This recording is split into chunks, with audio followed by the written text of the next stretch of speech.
Hi everyone, welcome to my channel. Today we will take you to a historical journey with us. We are going to Gyeongbokgung Palace.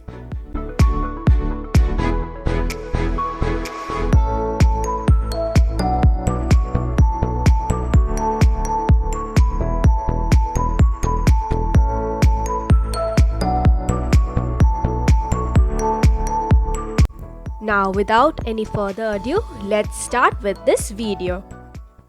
Now before we explore the whole Gyeongbokgung Palace, let me give you a brief history of this palace.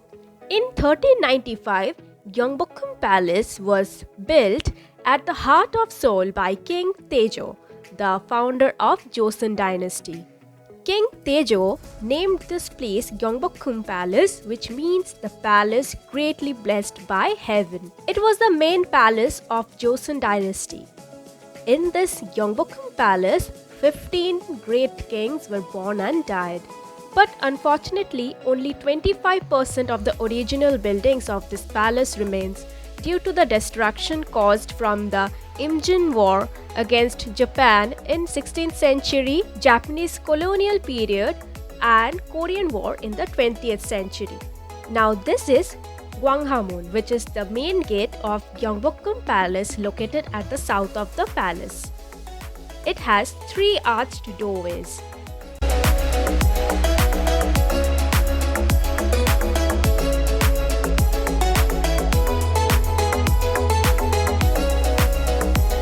This is Gyeongnyongmun, the second inner gate. This also has 3 doorways. Usually the 3 doorways were mainly used. The middle one was reserved for the king and queen and the other 2 for the people of the palace except for the king and queen. It was regarded as treason against king for an ordinary people to go through the middle gate. This palace has an unique feature unlike other palaces in Seoul. The primary buildings in this palace are in a row from south to north. Gwanghwamun, Gyeongjeonjeon, Sejeon, Gangneungjong and Gyeotaejeon.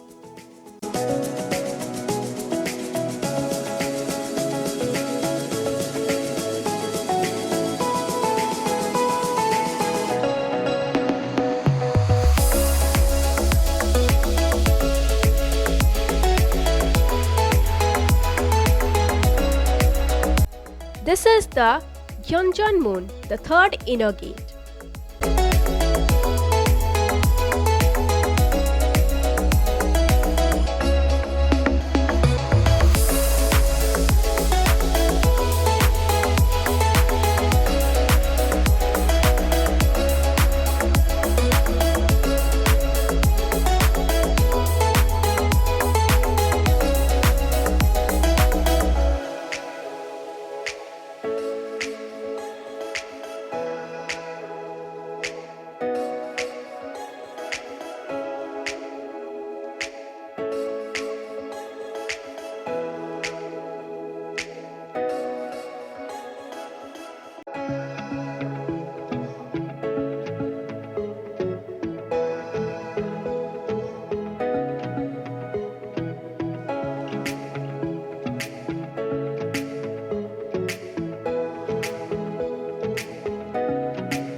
These paths from the door to the hall were called samdo, which means 3 paths.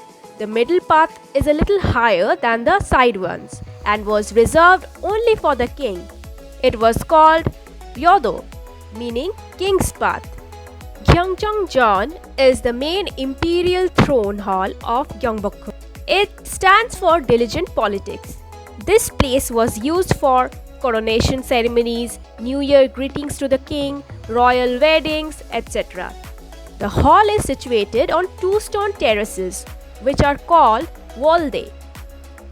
The central stairs of the terraces were called dapto. These 2 dapto were only reserved for the king. There are bongwang, which are engraved on each dapto. Bongwang is an imaginary bird similar to phoenix.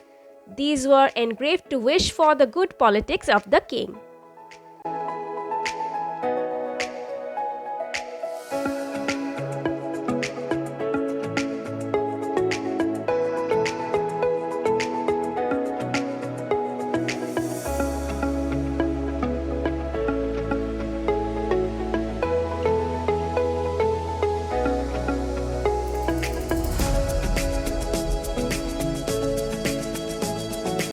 Usually, during any national event, the civil servants were placed on the east side and the military officers on the west side of the courtyard, and they would stand according to these rank stones during the ceremony. The high rank officials were placed at the front and the low ones at the back.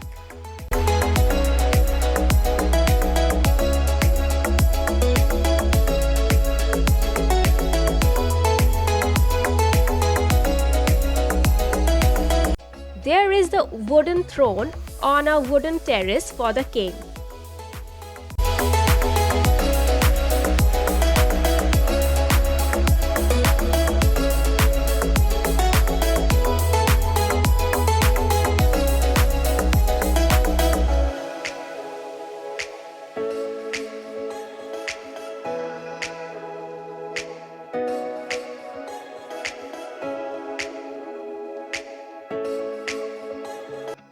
And in the center of the hollow ceiling are two dragons struggling with each other to obtain a jeweled ball.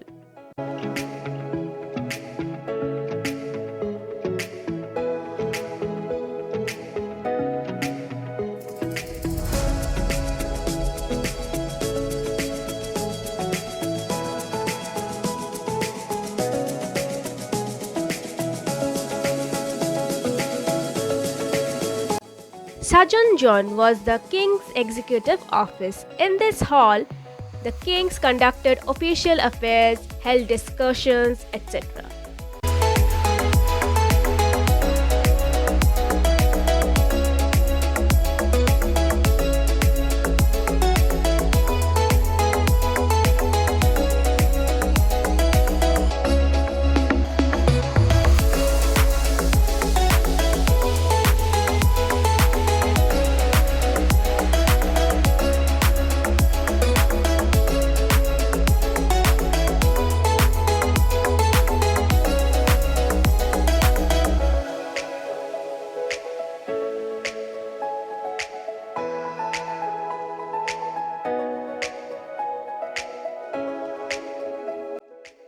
The Gyeongheru Pavilion is located on the western side of the Gyeongbokgung. It was the royal banquet hall for kings and servants. Sometimes the foreign envoys were entertained here too. This is a two-story building and each story has 48 wooden and stone pillars. On the pond, there are small islet and a wooden boat. Sometimes the king would cross the water to the islet by that boat.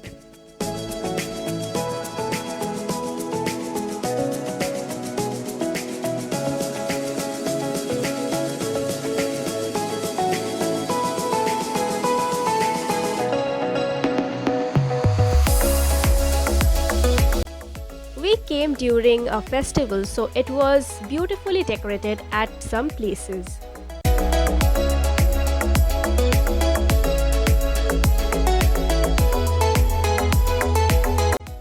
My daughter is trying to make friends and enjoying her time in the palace.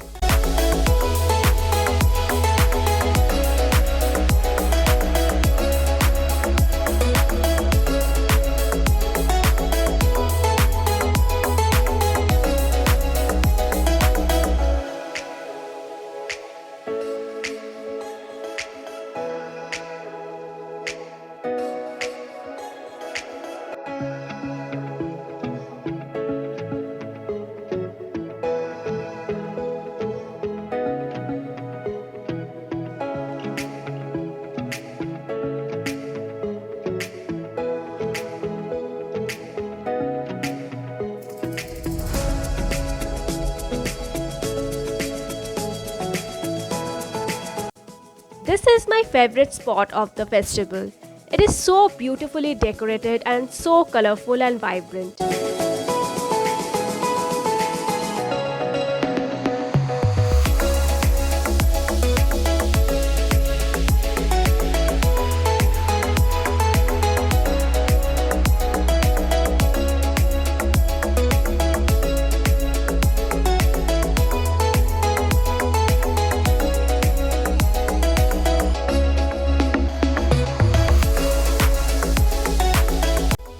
lot of pictures over here.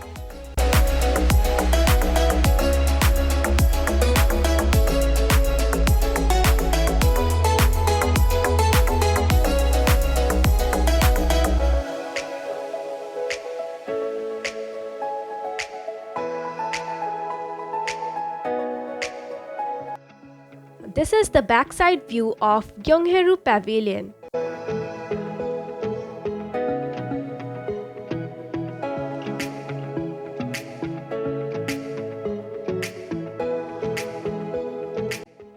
The view from here is mesmerizing.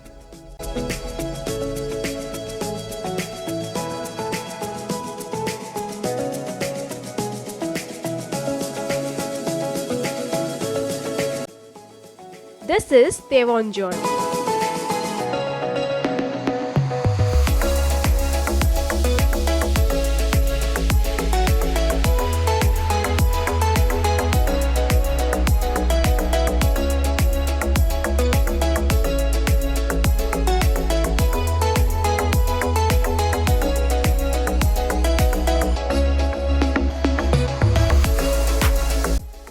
The architecture of this whole palace is so beautiful and magnificent.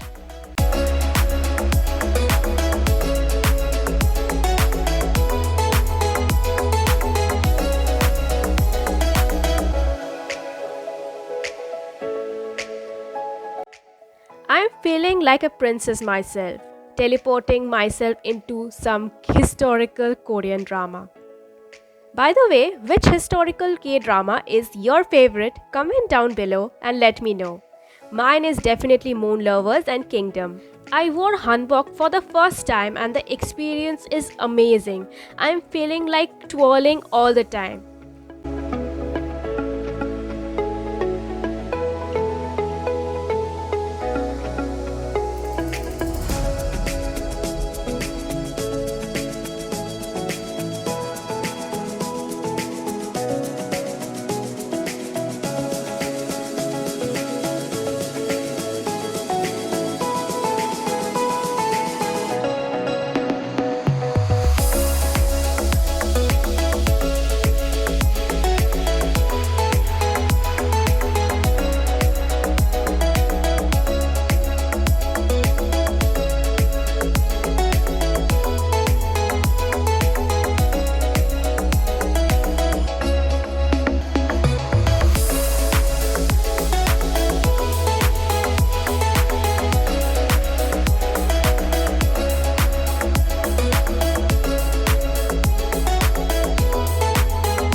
This is Gyeongbokgung Pavilion. It is hexagonal in shape and it is a very attractive pavilion on an island. And there we can see the National Folk Museum of Korea.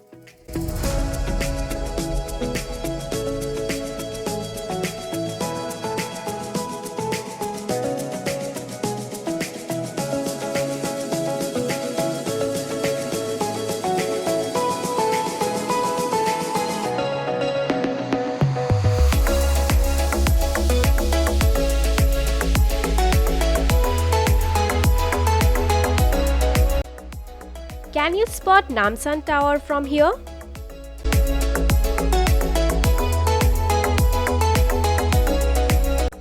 Gyeongbokgung was built as the living quarter for Queen Dowager Jo, King Hongjeon's mother.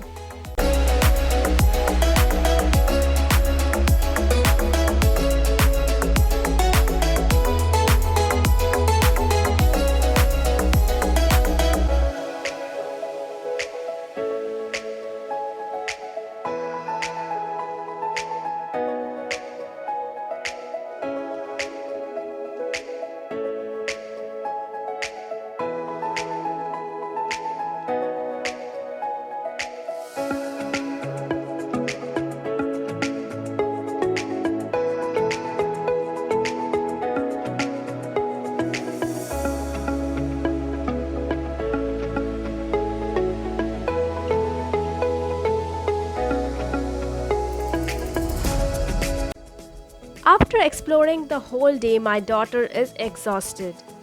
The sun is setting and the view is amazing.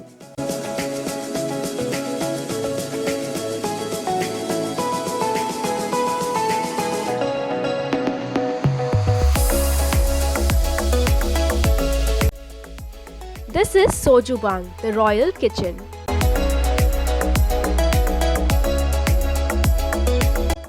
Gyeotdaejeon was used as the queen's living quarter. The name Gyeotae stands for the energy of heaven and earth harmonized to create all things.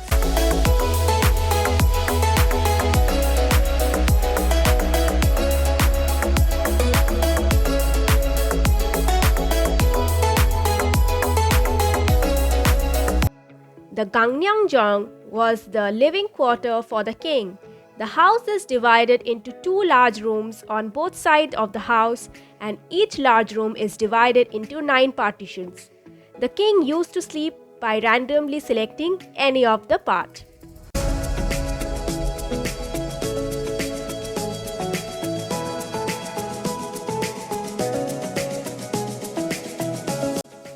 Now we are heading back. This is the magnificent Gyeongjeongjeon's backside view. All in all, the trip was worth it and the Hanbok experience was another memorable thing. I would love to wear it again. I just loved it.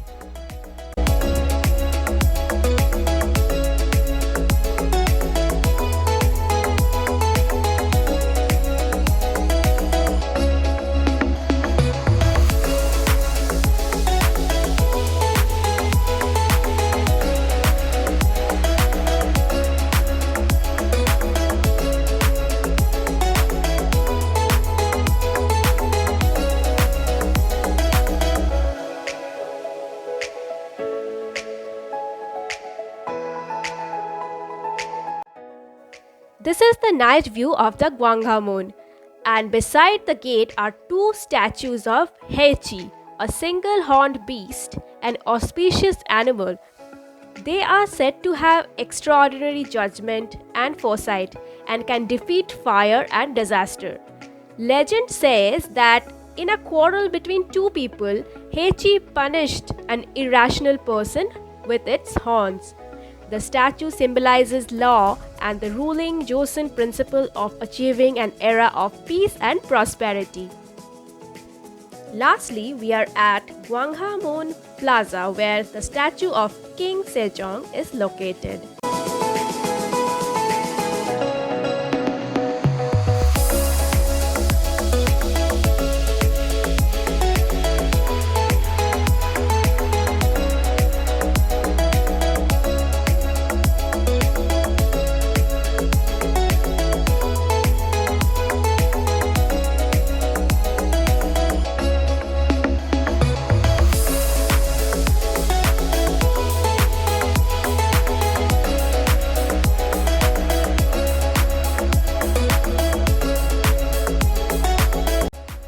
And this is the statue of Admiral Yeon Shin, Korea's greatest and most famous naval commander, famed from his victories over the Japanese during the late 16th century.